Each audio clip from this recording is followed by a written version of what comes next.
to have a nice conversation today with two Army veterans from the British Forces. I'm going to do a quick introduction to them now. We'll watch a quick video as well, and then basically the floor is open. They're going to say some things that they want to say, but if you guys have questions at any time, fire away.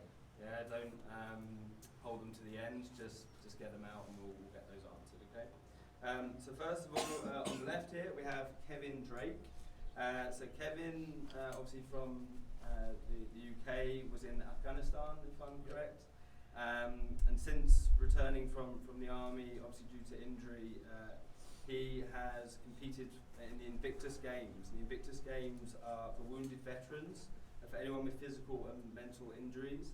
And he actually got gold, I believe, in the tennis, and also bronze in the basketball. So he's a multiple medalist for Paralympic or Invictus sport. Next to him is Dan Sheen, also from the UK and was stationed in Afghanistan. When you were 16, Dan, you were Welsh rugby, is that right? Yep. You represented Wales for rugby at age 16. You joined the army age 18. And since returning from the army, he represents Team GB in the para-skiing and the Europa Cup, World Cup, and also in the Paralympics in China. Okay. I should really get better at my multitasking. Here's Dan on the screen with his skiing. Lastly, some of you may recognise Michael. Michael is actually the father of Sophie Jordan. Sophie is actually currently on her way back from climbing to Everest Base Camp. Here are some photos of her and her mother helping wounded veterans like Kevin and Dan go to base camp in Everest and now coming back. But in Michael's history, he was an army veteran of 37 years, but he's also competed in many triathlons, and now he's an alpine ski coach, helping the likes of Kevin and Dan with their passion for using sport to get out of recovery situations. And he's supported 4 athletes to the Paralympics, so congratulations for you with that feat. The last thing we're going to do before we open up the floor to these guys, we're going to show you a quick video of Dan. We're having some trouble with the audio, so the audio is going to come out of my computer, so if you guys can just keep your volume down just so we can hear everything that's being said. Yeah. Just think about, sorry, I'm going to do this all the way through, so I'm really rude. If you'd put a title on this, I'd almost say Change and the Power of Sport. So it will become apparent where use that as a strapline, your headline. Keep that in your mind when you're listening to this video and you're listening to Dan and Kevin talk. That's okay. So perfect. All good.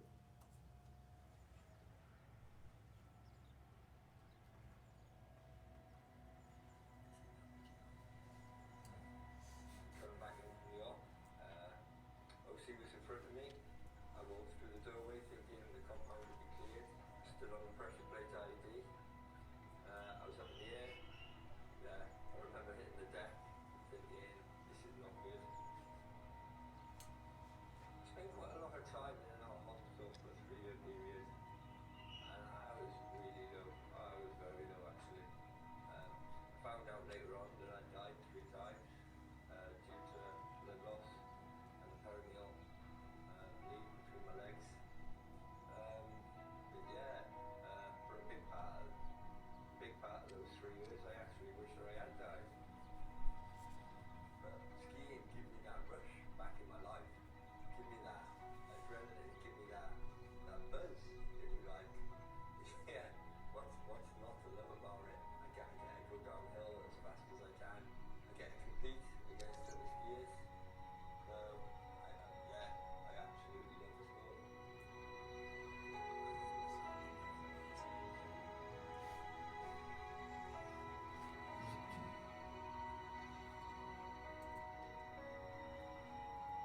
For me, my accident was what it was, and I think it's so important to just put it behind you, learn from it, and move forward. Want to win. I always want to win. It doesn't matter what I do in life. I want to be as good as I can be at it. Yeah.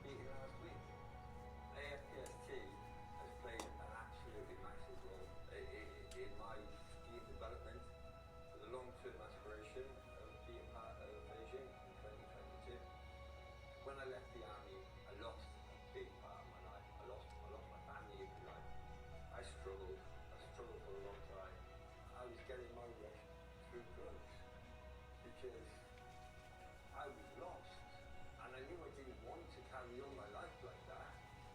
And then I found skiing in December 2015 and the buzz I got from skiing was 10 times better than any drug I'd ever taken.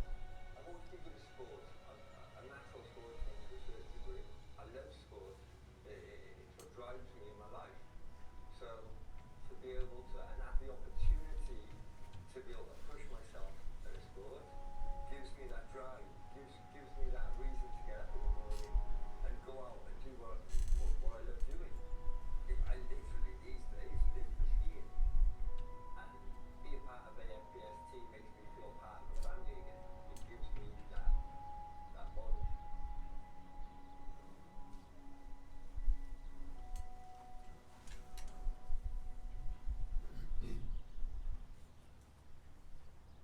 Dan Sheen now coming across the line in the GB Para-Snowsport Championship. 2:29.77, 2:29.77.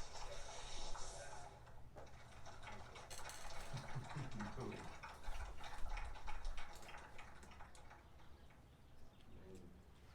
Guys, I open the floor to you. Yeah, but that video was made in 2018. So great thing is Dan actually skis a lot better than that now, which is great. So we sat down in 2018. The voice you heard there coaching him, the Scottish voice, that's Sophie's dad, my wife. So we're both, I'm afraid the whole family is into this sketch. We sat down in 2018 with the three athletes. Kevin came in slightly later. Sat down with the three athletes who were going to be on the elite pathway, and we asked them to do a strengths and weakness analysis of where they want to be. And we left them alone. We just said, right, go and sort it out what you want to be. Where do you want to be in 2 years' time? And it was the athletes that came back to us and said, next year we want to be trying to be entering or be allowed to qualify to enter the Europe Cup events. And the year after, we'd let to get a wild card event into World Cup events. And in 2022, we want to be at Paralympic Games. That was their vision of 2018. Got to 2022, and actually, the three of them who sat there then, 2 men, 2 females, made it to the Paralympic Games with that vision. So, what we're going to do now is just try and break some perceptions of why people might join the military, and then the military career a little bit. Yes, so we start off with Kevin. Yeah. Hi. So I joined the army in 1995. I was 16 at the time, like 3 months shy of my 17th birthday. I was at a massive crossroads. I didn't know what I wanted to do with my life. Contemplating college. I'd done quite well at school, but I just didn't know what I wanted to do. I knew I didn't want to go to university. That was something I was definitely not doing. So I come from a military family. My dad was serving, all my grandparents were serving. So my mum suggested, why don't you join the army? Because my mum and dad split up when I was about 6, so my mum looked after me. And I was like, no, I don't fancy the military. I don't know what I want to do, but it's not the military. And she kind of pushed me in towards the careers office and said, give it a go. So I thought, sod it, I don't know what else I'm going to do, let's join. So I went off, did all the training, and then I started going away on operations. So I went out to Bosnia, Kosovo in 98 and 2000, because there were the conflicts on at the time. And then I got posted all over the world, Cyprus, Kenya, Falklands, had a great career. And then obviously 9/11 happened, which I'm sure you're all aware of, and then things started getting a bit real in the military. And I went out to Iraq in 2003, did 6 months out there, which was a bit of an eye-opener because it was a total different conflict to what had been going on in the Balkans in Bosnia and Kosovo. So that's where things really got real for me in the military. That's when people started dying, friends were dying, friends were getting injured, and then Afghanistan closely followed behind Iraq.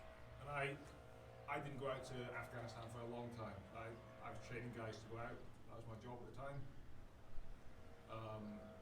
So I first went out to Afghan in 2010. Did 6 months out there.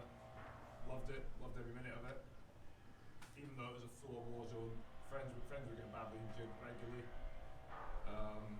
But I still loved it. I was getting the thrill I got from being out there, being in danger, getting shot at, just driving to keep doing it.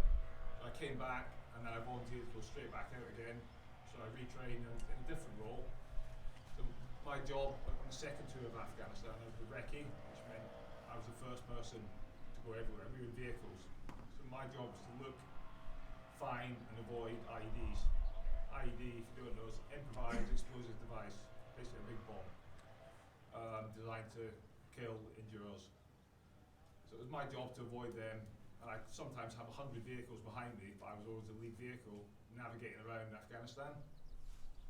And then in December 2012, December 13th, driving back after the mission that we'd done, I drove over an IED in my vehicle on the main highway. It's called Highway 1, basically goes right through the middle of Afghanistan. I drove over that. It was quite a big explosion. My vehicle weighed about 20 tonne and it moved it 10 metres off the side of the road.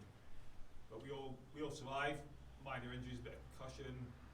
One guy damaged his ears a little bit. But we were pretty sound after that. The vehicle was still working, so I managed to drive it, well, the driver drove it back to the base. We all got checked out, and I said, yeah, I'm fine, I can go back out. Which I wasn't quite fine, because I'd had bad concussion at the time, but I hadn't realised. And then, so that was on the 13th of December, and then obviously it was Christmas time, a lot had been going on in Afghanistan. Everything kind of winds down at Christmas, even with the insurgents, they don't do that much. But then we went out on a mission on the 31st of December, so we were out for New Year. And on the 2nd of January, we were coming back from this. I was lead vehicle again, and then I drove over another ID. This time it was 100 kilograms of explosives. I think that's like the weight of him in explosives. It's a lot. And as I said, my vehicle weighed 20 tonne. It put it 40 foot in the air.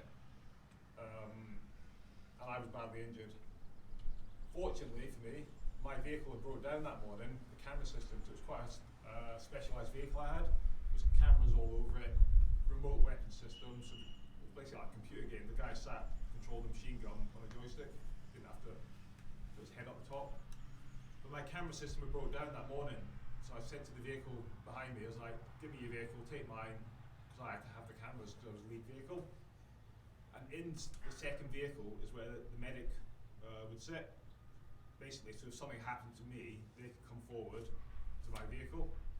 Because we were in a rush that morning, I said to him, just give me your crew, take my crew. So the medic was in my vehicle. And when the blast went off, it was right underneath my bum, basically. So I got the full brunt of it. And when I landed, when the vehicle come back down, I'd landed on top of the medic.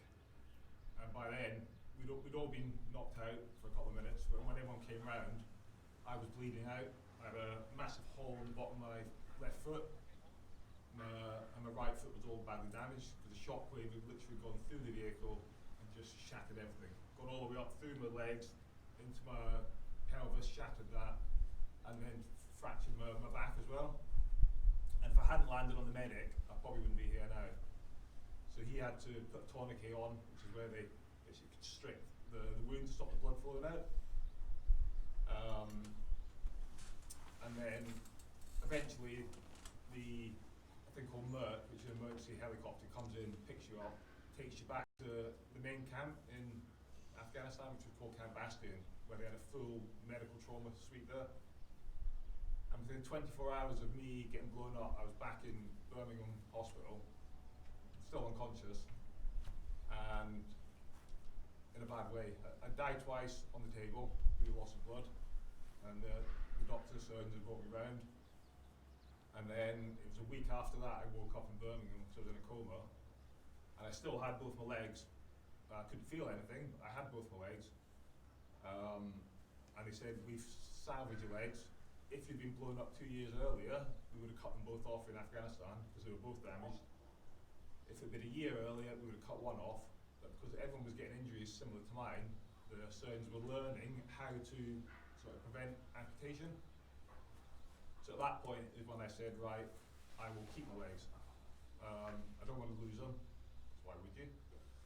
But my quality of life was non-existent. I was in a really bad way, depression,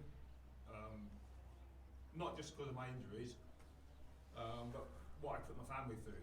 Because my family had obviously been told that I had died, and then they got me back around again. And my mum especially really struggled. Because the whole time that I was in hospital, they were in hospital with me. Even when I was in a coma, they were constantly in hospital, just waiting for me to come out of the coma. So I spent a month in hospital in total, and then they let me discharge. I was in a wheelchair, I was stuck with legs like that, both of them, so I had loads of pins coming out the bottom of my heels, because they had to rebuild all my feet, because they had been shattered, so there was nothing left of them. They had to rebuild everything, glue it all back together. So I was non-weight bearing, and then my mum used to be a nurse. She was retired, but she was then my full-time nurse. She had to bed bath me, do the dressings, everything for me, which was, you can imagine, quite demoralising. It's tough for me, and it was also really tough for her. So that would have been February 2013, and then finally I managed to get away from my mum's house because it was killing me, it was driving me up the wall. And then I started doing my rehab, which was in a place called Headley Court, which is now closed, they've relocated. And that's where I started 3 years of intense rehab. And I was getting fresh surgeries every couple of months, so I'd go for surgery, they'd try something to try and fix my leg, and then it would be 6 weeks recovery, and then it would be a couple of months of intense rehab. And I went through that for 3 years, and I got so low that I was unbelievable. I had no quality of life, I couldn't do anything. I was in and out of wheelchairs, limping around on walking sticks and crutches like an old man, and I hated it. I was really low. I had bad thoughts at the time, but like, why carry on? I thought about taking my own life several times. Thankfully I never did, because I had a young daughter, and I thought I can't put my daughter through that, and my family, my parents. So luckily I never did. And then in 2016, after having my ankle fused, because my ankle worked perfectly doing that, but that's what caused the pain. So they locked it in place. It was called a fusion. So they lock your ankle in so it doesn't move. And that had failed, and I was still getting pain. So I said, right, enough's enough, just take it off. And the surgeons were like, you sure? I was like, yeah. And a couple of months later, they chopped it off. And that was 2016. And then ever since then, my life changed literally overnight. 5 weeks after amputation, I was walking. And about 6 months after that, I was skiing, standing up, 2 skis. My quality of life improved no end. And that's kind of where I threw myself into sport. I was like, I can do stuff now. I can get my life back together how it used to be. And then that was 2017. I discharged from the military, and then my sporting journey really started then, which I'll go into a bit later on, which is where I started doing the Invictus Games. Yep. I then left the military 2017 after 4.5 years of rehab and operations. And that was it. That was my military career in a very short nutshell. What we haven't said before, if you've got any questions all the way through, please don't be afraid. Rather you just ask the question as it's coming into your head and it's still relevant, and wait to the end and forgetting and not sure what to say. So please, if Kev got any questions for Kev now, please do ask them. Could I ask one? Yeah. In hindsight, if you'd known the improvements in your quality of life after you had your leg amputated, would you have made that decision earlier? Probably not, because I knew a lot of the surgeries I was having were fresh surgeries. I said to the surgeons, experiment on me. Anything you want to try, I'll be a guinea pig. So they were learning off me, they were trying surgeries that had never been done before, and hopefully in the future that will help somebody else salvage their limbs because of what I went through. So no, I wouldn't have brought it forward any further, because I know it's done some good. So at the end, we pause at that point, because at that stage when you leave the military, that is the end of a very important chapter, and it's a different chapter, different ending. We'll talk back to Dan in a moment. Dan's end of his chapter with Mosbury in your mind was supposed to be a bit more final. So, Dan, you've already listened to some of Dan, and Dan, I think you've supposed to carry on. I'll try and keep it short and sweet. Right. And My don't be afraid background. to smile as well. Bit about my background. Went to private school. Hated school. Hated school. No good at education really at all. Loved sport. So played decent level of basketball, decent level of cricket, good level of rugby. Yeah, left school without any qualifications to speak of, like D's, stuff like that. No, nothing. Tried to join the army at the age of 16. My parents were both like, you got no chance, you're not joining, we're not signing you up. So couldn't join, did mechanics for a couple of years, learned the basics of being a mechanic. But started falling out of love with sport and in with a bad crowd and everything else, drugs, getting arrested, this and that. By the time I turned 18, my parents were like, fuck off. Sorry. They were like, you need to get away from Cardiff. That's your first fault. Yeah, that's my first one. My apologies, I will try not to speak. You lasted 2 minutes. Yeah, no, never mind. Anyway, they were like, yeah, you need to get away, you need to sort yourself out. So I joined the army in 2000. Yeah, joined the army, got promoted within a year, got put on an NCO cadre, straight into motors. Yeah, did really well at it, because it was a lot of fitness orientation and very basic English, maths, stuff like that I was fine with. The main reason I was rubbish at schooling was because I just didn't care. And that's a massive thing to everybody. Whatever you do in life, you have to care about it. If you don't, you're not gonna do very well. So spent 8 years getting promoted, doing different things.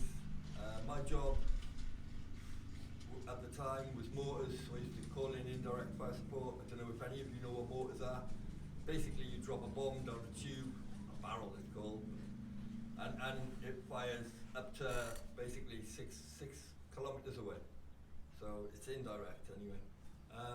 But my job through all of this was motors.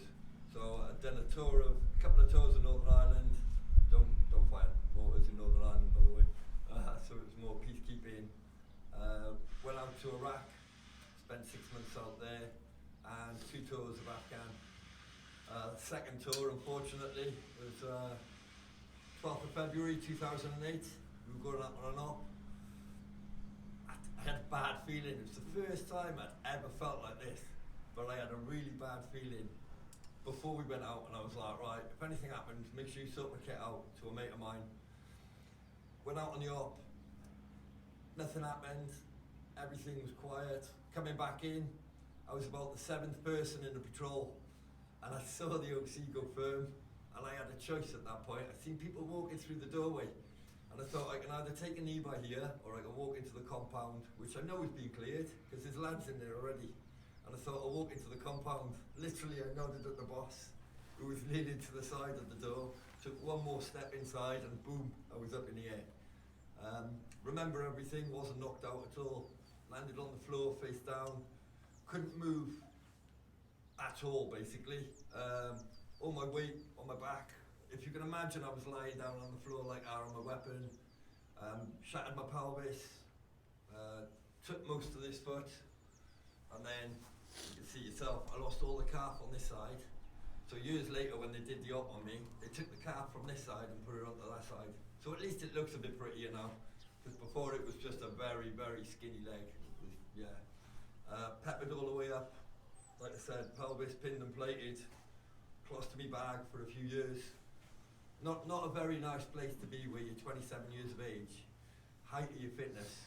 So I was training to go for selection. I don't know if anyone knows what that is, but part of 22 SAS while I was out in Afghan. So The British Army Special Forces, basically. So Yeah. People who go in to rescue hostages and stuff like that, that's what I wanted to go and join. It's the toughest selection. being blown up kind of spoiled that for me. very similar to Kev. So after I got evacuated off the ground, got onto the helicopter, yeah, all very strange. Pumped ketamine into me to keep me basically pain-free, or as pain-free as I could. I woke up a week and a half later in Birmingham, and I remember thinking, because I'd had like mad dreams because of all the drugs and everything else.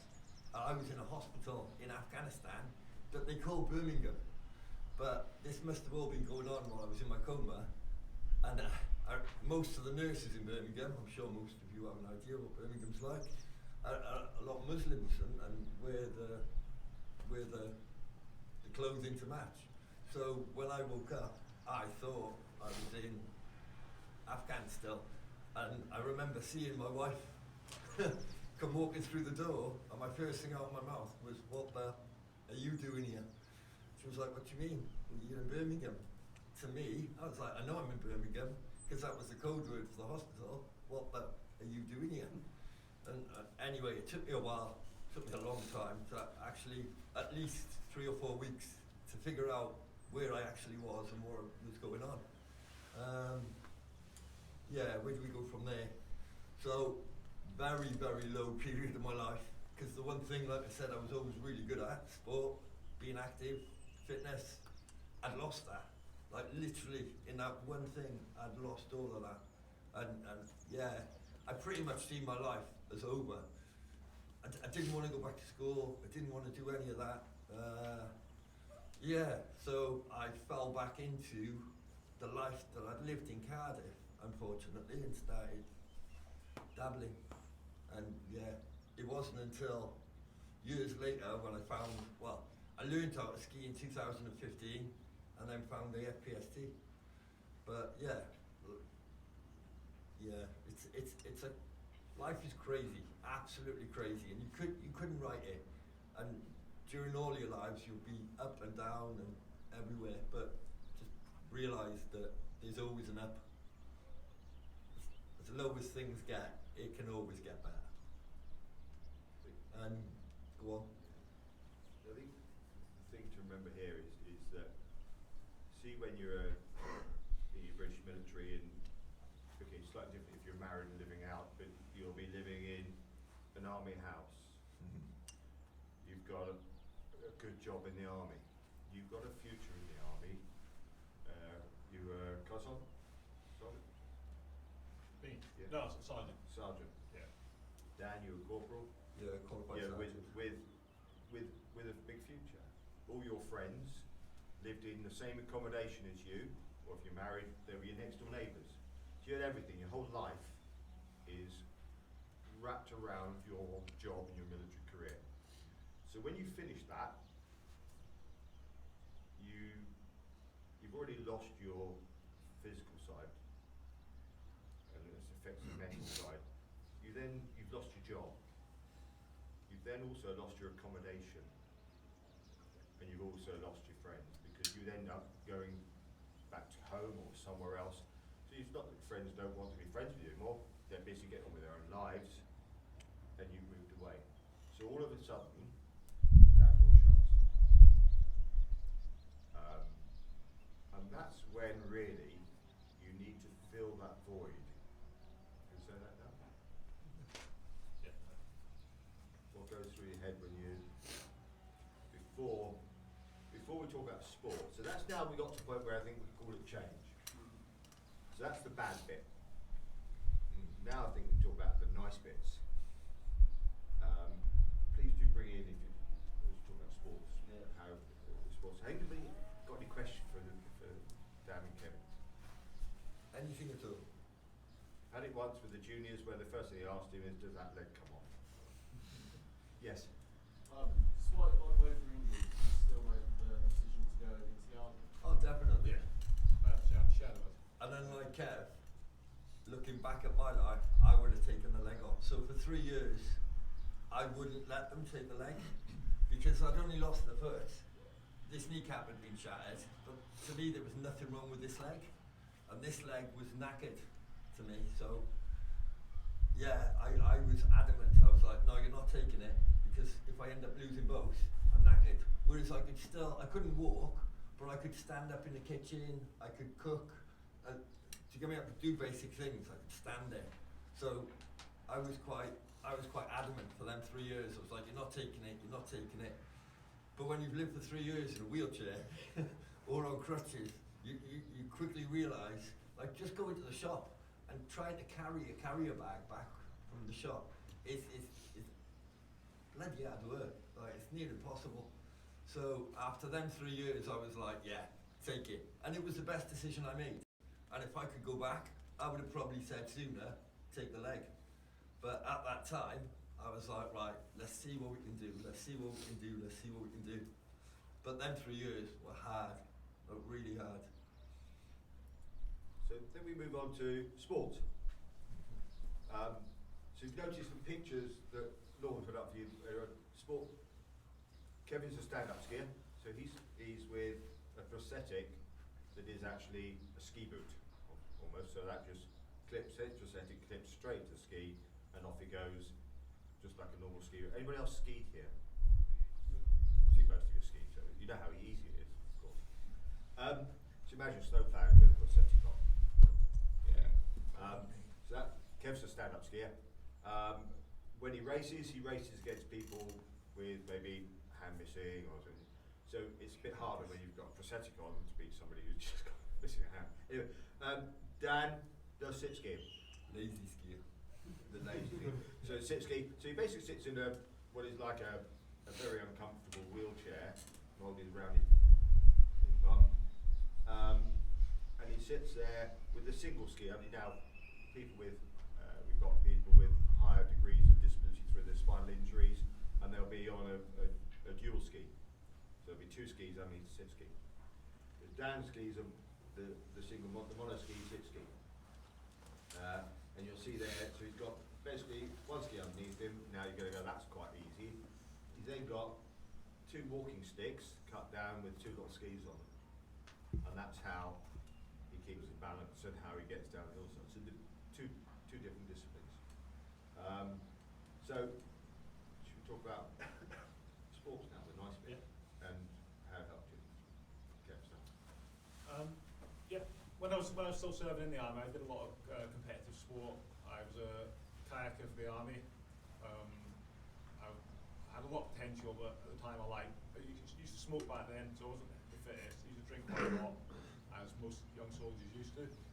So I was told that I could have gone all the way in it, and I never really pushed it. I didn't give it all the effort that I should have gave it.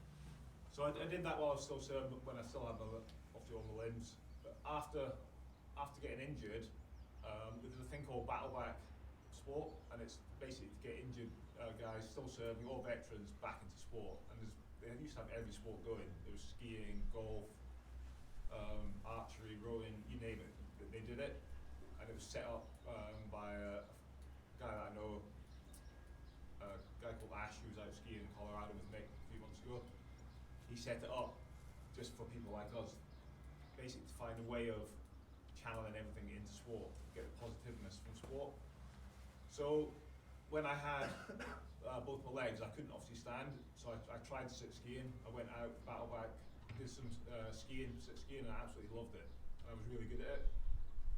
However, I had a young daughter at the time. I could never see myself going on a holiday with my daughter, because you are a bit of a burden unless you're at a really good level like Dan is, and because he can get out and walk around, whereas most guys can't because of their injuries.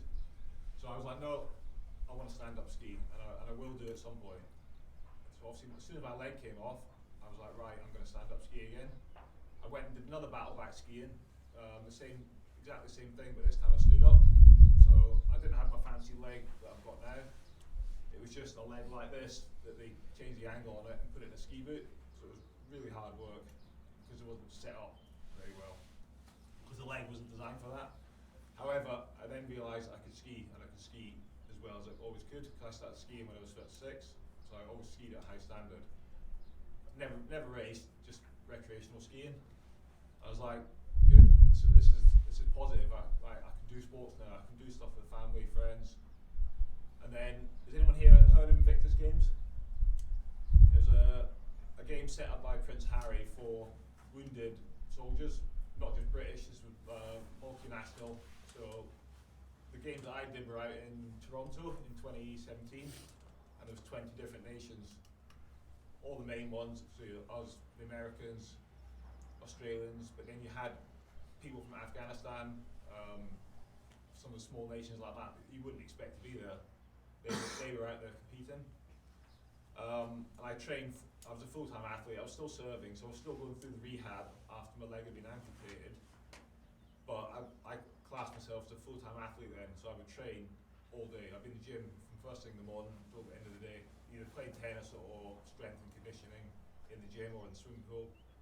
Because I was determined to go out there to win, mainly for the tennis.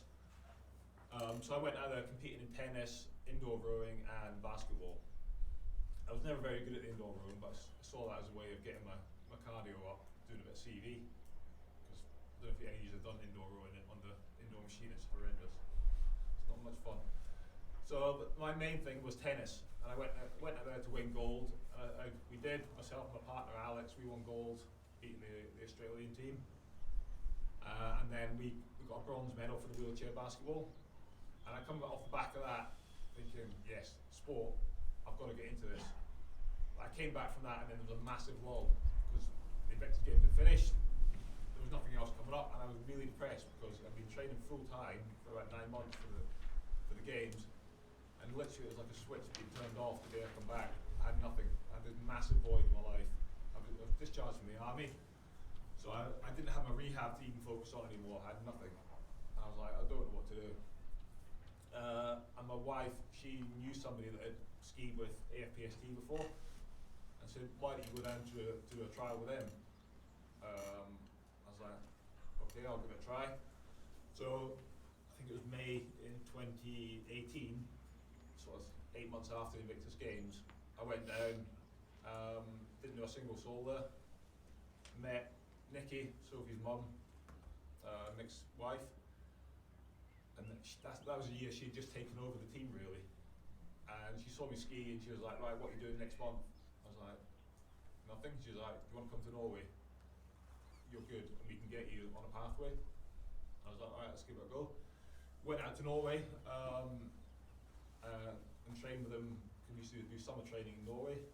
And off the back of that, she was like, right, do you want to come full time with the team to join Dan, another guy called Alex and Shona. So it was the 4 of us full time skiing, and that filled my void. It gave me something to focus on, and it was all through sport. Because if I hadn't found the FKST, I don't know what I would have done. Because it's quite hard just to say, right, I'm going to focus on this sport and be good at it. But if you haven't got an end goal, like obviously you guys want to be professional golfers, that is your end goal. If you didn't have that, it's just to be a good golfer. It's quite hard to focus on that and to give it 100% because you've not got a proper end goal. Obviously your end goal is huge. So that was my goal was to get to the Paralympics in Beijing. Unfortunately, I got a back injury in 21, and I had to miss a few races. I wasn't able to get the points because it all works on a point system to get out there, and I couldn't get enough points because I couldn't race at the time. So I didn't make Beijing, unfortunately. The other 3 guys did. But it's still, for them 4 years, that was what I did. Full-time sports athlete, focusing on getting to where I wanted to do. Getting to where I wanted to be, sorry. Ultimately, I didn't get there. However, I wouldn't change any of it. Just being able to live that life. And now, I've retired from ski racing now after the games, because can you imagine the speeds we do downhill racing? You're hitting speeds of 100 kilometers an hour, if not more. When you crash at that, it hurts. And because I'm getting on a bit now, I was like, right, I can't keep doing this because I'm just getting more and more broken. My shoulder's damaged now, rotator cuff is badly injured. So I've retired from the racing and I'm now getting into the coaching role. Through the charity AFPST, I'm going to start obviously hopefully coaching other people to get to where they want to be in their career, in their sports pathway. And that could be just learn to ski on their own independently, or it could be getting to the level that Dan was at Paralympics. I'm now playing a lot more golf because I've got a lot more time in my hand. nothing like the level you guys are. So we've been playing all this week, hacking ball around. Well, I've got a lot more time in my hands, so I am playing a lot more golf, and that's what I'm trying to put my focus on now. And that's the sport. I still do a lot of tennis, but golf's my next sort of challenge. Never to be at the top, but I'm going to try and get to single figures ultimately, yeah. So any pointers then, feel free. But yeah, that's basically my sports over the last sort of 4 or 5 years. And I've loved every minute of it. Obviously with Nick and Sophie as our coaches. And that Nicky, Sophie's Sophie's a helper. Sophie's done a bit of coaching with me. Yeah, she did, yeah. And that, as we left the military, as Mick alluded to earlier, that was our family. And when I moved away from the military, I threw a dart at that. When it landed in Shrewsbury, I didn't know a single soul there. But I didn't want to go back to Scotland.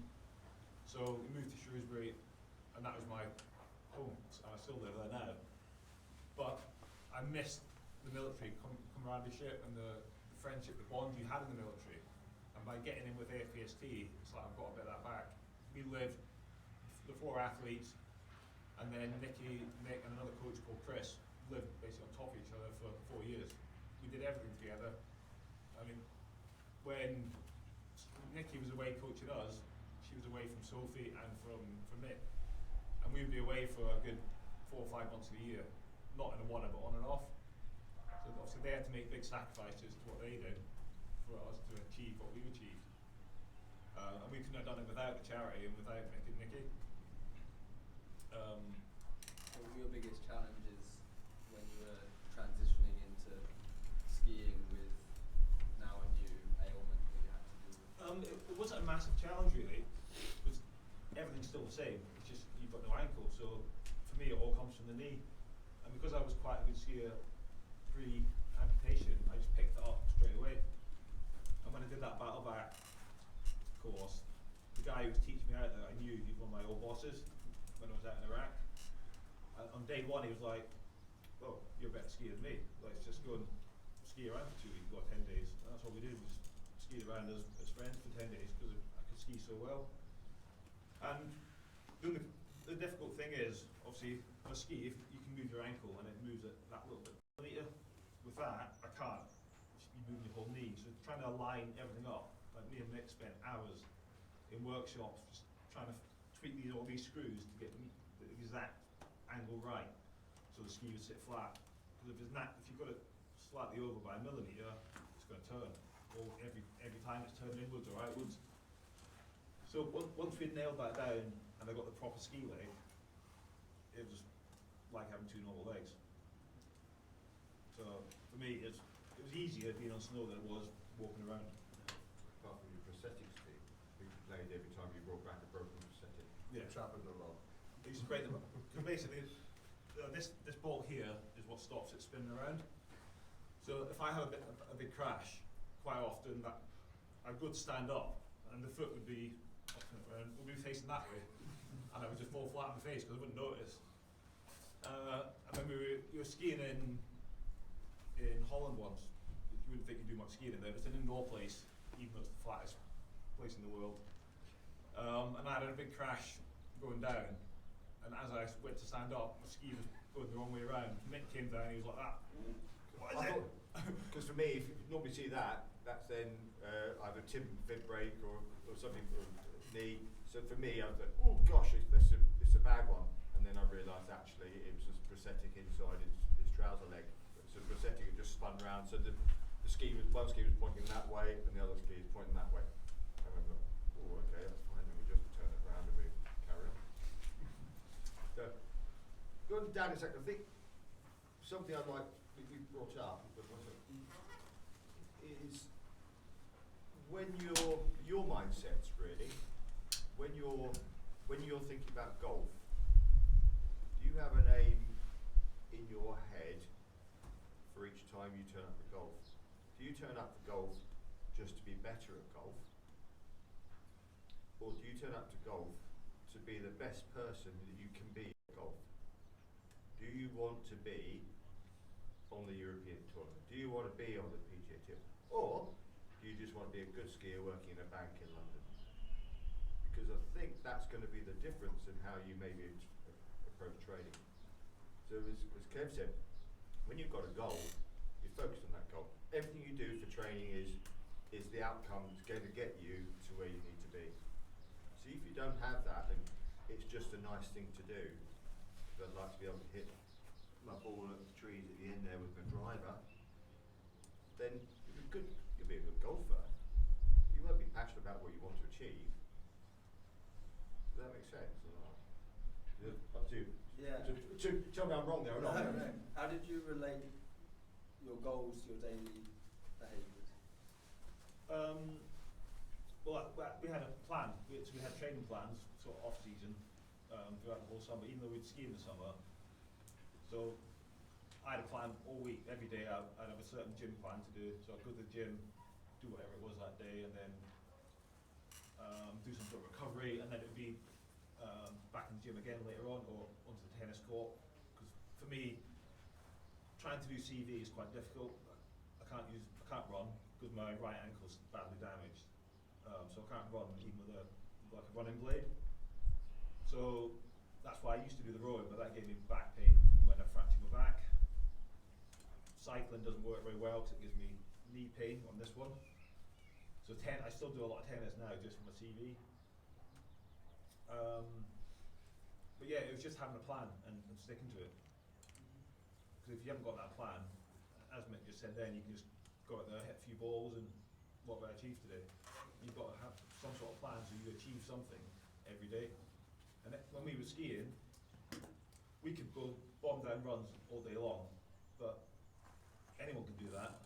So we'd start the day with, right, today I'm going to work on getting over the ski, getting the weight over the ski properly, because I wasn't doing it properly the day before, and you would just work on that every single run until Nick would say, right, you've nailed that, let's try something else now.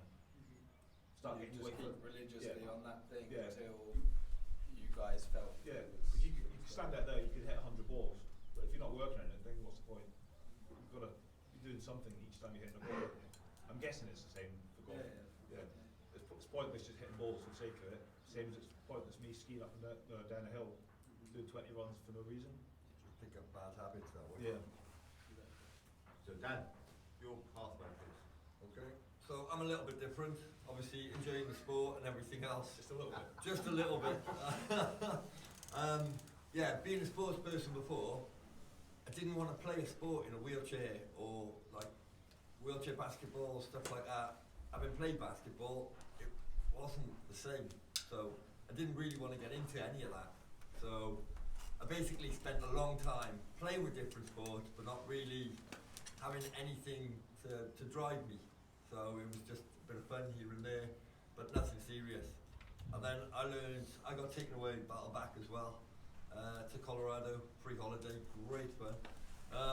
In 2015, learned how to ski for the first time, and my skiing coach out there was taking me down black runs after the second and third day.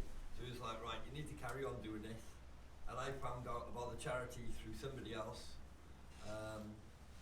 In 2016, got in touch with them, turned up to their open day, and just started getting involved. And back then, you had to go every Tuesday we met up, just off the M25, and did basically a day skiing in an indoor centre. Great fun. And because I hadn't done it before as an able-bodied person, I absolutely loved it. It wasn't like I was doing it differently. It was just the sport to me. Yeah, it turned out pretty good. Carried on doing it, and then I got asked if I'd race for AFPSD, jumped at the opportunity, because it got me away from a life where, like Mick said earlier, I was living in a house, I had 2 basset hounds, they were my babies at the time, and it was just me and the 2 dogs. I'd divorced my ex-wife, I'd moved somewhere for another woman who ended up being a complete loon pot. So I walked away from her. But I'd literally taken myself to the other end of the country, where I knew nobody, absolutely nobody. And yeah, I would just sit in the house, like, and walk my dogs. And that was pretty much what I did. That was my day. And what you were talking about earlier, for me, it's having routine. So if I've got a routine in my life, I find I work a lot better. It's what you said the other day about if you give somebody a sweeping brush or a military person a sweeping brush and tell them to go and sweep up, they'll spend all day doing that. But if you tell them they've got an hour to sweep up, they'll get that job done in the hour and then they're free to do other things. Well, for me, I had that sweeping brush and I had all day, I had all week, I had all year to do it. So it was getting done, but it was getting done so slow, I wasn't doing anything else. Whereas the minute you give yourself that routine and you put pressure into yourself, not too much pressure, but enough to make you actually, drive you to complete the task in the time frame that you've given yourself. So, what was I going? I was off on a tangent then a bit. My apologies. Back to the skiing. When I started the racing, it was like, right, Dan, what do you want to do? What do you want to achieve in this? And my first thing was, I want to take part in Europa Cup, and basically give myself the year to do that. We completed that, got into Europa, and then it was like, ooh, World Cup would be quite fun. I wonder if we can do that in another year. And I think that took about 18 months, maybe just shy of 2 years, and we were there. And then it was, I've got the points now, I wonder if I can get to the Olympics. So we pushed for that. And I was very lucky in a way, because I had like you, I injured myself the year before in Switzerland. Yeah, it was Switzerland. He decided not to go skiing. The one time he doesn't go and he doesn't go, I had a bad crash. I got helicoptered off the glacier, knocked myself out, didn't know who I was, where I was, didn't know anything. I remember not being able to move in the hospital bed and thinking, this isn't good. And a lot of sit skiers, by the way, are spinals. So when they've had crashes, they broke their back again. And they broke their back again. But it doesn't matter to them, because they're like, we're in a wheelchair anyway, so we don't care. It mattered to me. I didn't really want to end up in a wheelchair for the rest of my life. I quite like having my 1.5 legs that I'm able to get around with. So anyway, I wasn't able to race after that period, or train, or do anything. And it turns out I'd made enough points to make it to the Olympics, but just. So the first time I skied after that was when we took part in the World Cup event, which I was absolutely terrible at. Because bear in mind I hadn't skied now for 6 months because of my injury. Hadn't been able to train properly, and I basically got thrown into a race to go, there you go, Dan, go down the hill. And my back was still hurting. I couldn't, if I hit any sort of bump in the snow, I was in agony. And anyway, we did this event. I wasn't convinced I was ready, but somebody was. And decided, yeah, Dan, you're going out to the Paralympics. So it was an experience. It was definitely an experience. Finished that, and again, decided, right, I've had enough of ski racing. I'm happy skiing, don't get me wrong, but the racing side of life, I was like you said, 100 kilometres down the hill, have a bad accident. I don't really want to end up in a wheelchair for the rest of my life. I quite like the health that I still have. So I was like, yeah, I'm knocking that on the head. But having knocked that on the head then, I almost fell back into what do I do in my life. I stopped having that drive. I stopped having that desire to do things. And it was just, I'd wake up in the morning, 10:30, 11 o'clock, just about morning, and bum around, take my dogs out, do this, do that. And yeah, I pretty lost again. But yeah, I found other things now to keep me going. So I've always wanted to buy land, bought myself a few acres of land last year. And that gives me that drive again, that keeps me going. And I still love this sport. So I know I'm never going to be a professional at it, but I can get better than what I am at the minute, without a shadow of a doubt. But yeah, and I have a love for sport. I have a love for golf. You get me? So when I go on the golf course, I'm smiling, I'm happy. We have a bit of banter between us all, and it's it's not just the sport. It's the people you put yourself around. There's a lot more to it than just the sport. But yeah, for me, you have to have that desire. If you don't have that desire, there's almost no point doing it in the first place. That's my opinion. What's the importance of having purpose? Yeah. The importance of it. It gives you that drive. It pushes you to want. Do you get me? If you just go around thinking, well, yeah, it's almost like anything will do. You don't have to do a good job at it. It's just like, well, it doesn't really matter. I don't care about that.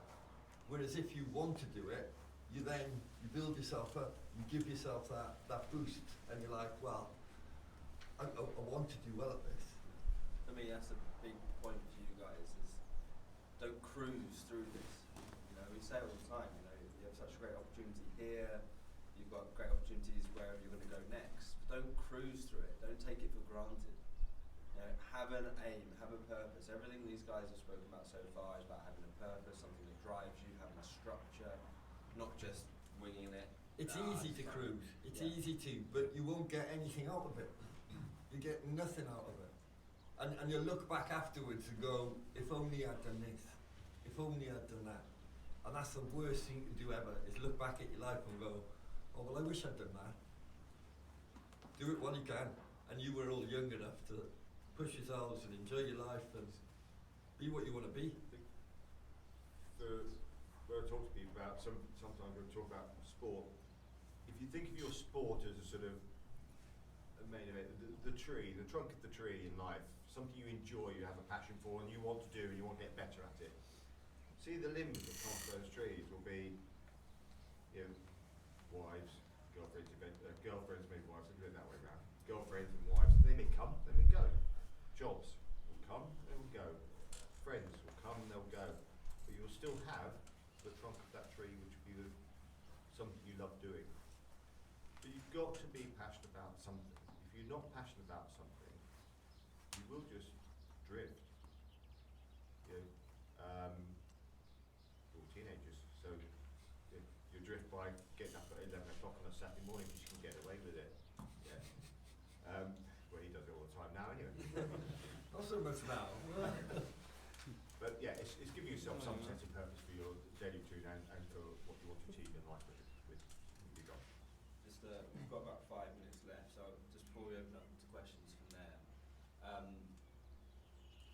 given the fact that you've got your prosthetics and your life is good quality given your circumstance, what are the biggest things that you think you could give these guys which say to them, look, despite our evident disabilities and whatever, our attitude is this and this is how we make the most out of our things? Because no offense to these guys or teenagers in general, I think modern society is becoming a lot easier. Everything is very easy. There's no challenge of anything, or everything's done for you. When you want to be great at something, like these guys want to go to Division 1 college in the US or whatever they want to achieve, you have to work really hard at it. But the moment there's a bit of adversity, it's very easy to just be like, screw it. It's fine. So how would that relate to you guys, given the challenges you have, not being completely able-bodied and fighting through those challenges despite those obvious challenges? Okay, do you want to take this? Thanks. I think you've got to be adaptable.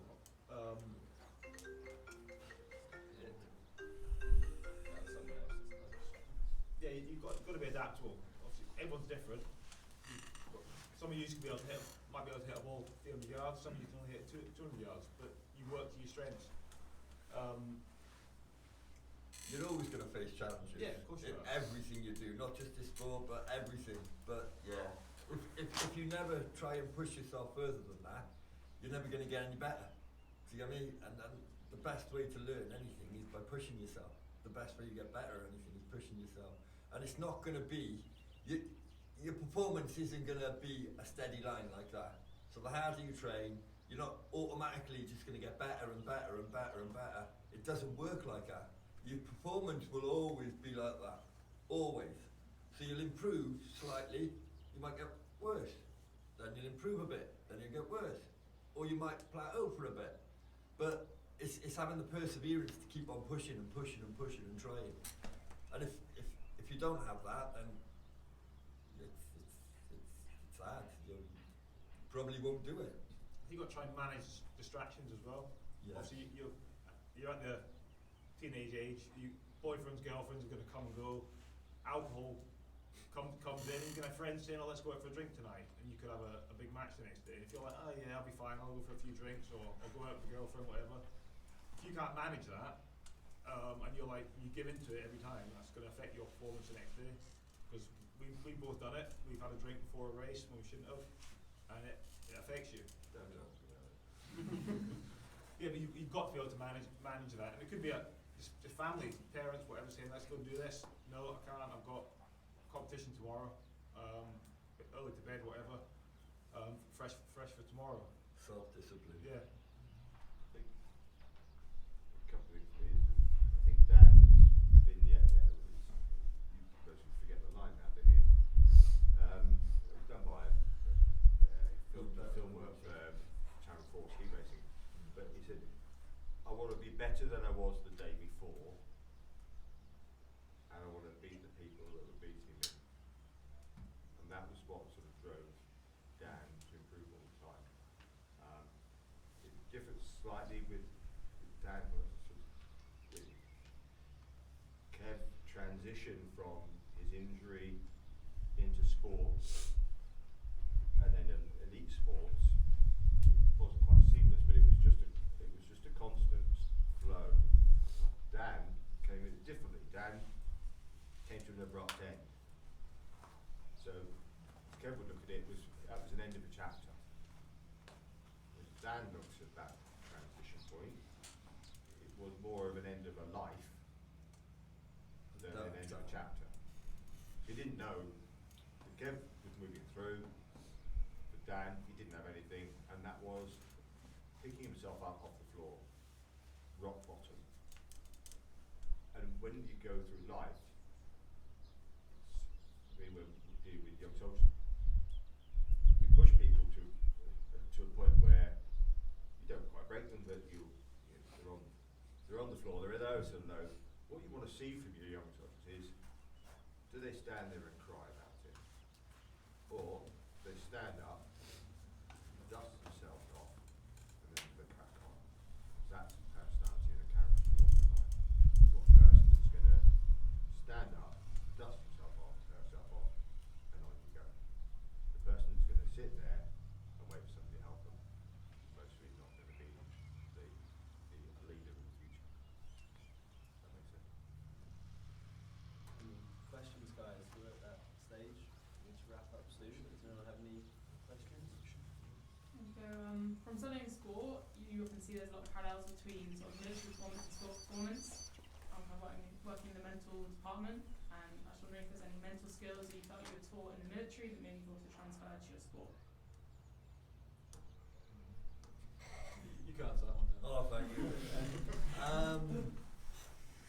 That's a good question. Well, can I'll go back to that thing we just said. So, my background's from parachute race club. So we say, guys, I would put them through one of the most arduous army training there is to become a parachute. And it is what you're trying to achieve is to take people, you don't want to break them, but you want to take them and almost see how they react under pressure. And that pressure is, they're cold, they're wet, they're hungry. They don't know they can carry on. And then as I said, can they then stand up and develop, or do they just want to sit down and that's the end? And that's what happened here. They got to the end, they were as low as they could be, and actually they stood up. They dusted themselves off, and they cracked on. And that's mostly one of the things that we're doing that do quite well, is quite broken and pick yourselves up. I think with you guys, if you're playing a round of golf in a tournament, you're having the best round of your life, and then on the 15th hole you have a shocker. Let's say you're leading a tournament by 2 shots, and then you make a quadruple bogey. You're now 2 behind with 3 or 4 holes to play. Yeah, the weak guy will just be like, screw it, I bogged it, it's done. Yeah.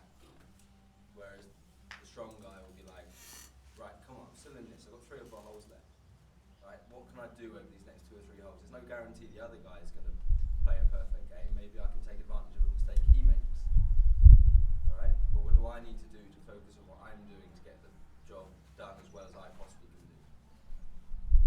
Yeah, I guess you have to do that in the army because there's no rules in the army. You've got to be able to have a mental reset.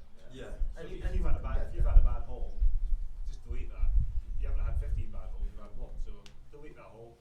Right, what was I doing beforehand, and go back to how it was. Just have a complete reset in your brain. You're allowed to feel down, but just don't stay down. I mean, you're allowed to feel like shit. Don't stay that way. Like, That's the second fight. twice is good. Everyone thought I'd do it more than twice. But yeah, you're allowed to feel them feelings. It's natural. But let that go and build yourself back up. Don't stay in that hole, because the longer you stay in that hole, the more it affects you. The more you'll play like crap. The more you will not enjoy the game or your environment or the life that you live in. Pick yourself back up. Did you learn that through sport or? I think I learned that before I joined the army, if I'm honest, and that just stuck with me. But it may have been through sport. It may have been playing rugby for Wales. I think that was a big thing because obviously I did my shouldering the season that I played for them, and then I couldn't play again. But I always trained for rugby. I always wanted to play rugby. So when I joined the army, it was my natural go-to to play for the battalion, and then to play for Army Cyprus, Combined Services Cyprus, and then got blown up. Rugby was out of it, and I never wanted to play wheelchair rugby because it wasn't rugby for me. Cool. Filippo? Did you still make the same decision to join the army even though you know you'll go through pain in the Oh pressure? yeah, because it made me. Do you regret anything you have done? Oh, loads of things, but not that. There's a million and one things I regret, but that's life. I wouldn't be the person I am now if I changed it. So no, I wouldn't. And to be fair, the position I'm in now, I'm comfortable. I'm able to do pretty much everything. I can't go running, but do I really want to? I'm 42 years of age. I have a good life. Yeah. The military changed me for the better. Yeah, I me was too. 16 and I had no direction in life, didn't know what I wanted to do. And within 6 months, I was on a pathway. I wanted to get better, fitter, stronger, everything sort of military related. But I wanted to be a better person of myself, and it was the military that got me doing that. Because if I hadn't done the military, I don't know what would have happened in my life. I had no direction. When I was 16, I was smoking crack and heroin. And a lot of the people that I knew from Cardiff are no longer here. They're dead because of them drugs and stupid things. So the army got me out of that environment, and I loved it for it, and it gave me drive again. It's like we said about focus and drive. I wanted to be good at what I did in the army, so I drove myself to do it. Key thing to take away: don't do drugs. Yeah. Yeah. Anything else? Cool. Guys, thank you very much. I think you deserve a big round of applause.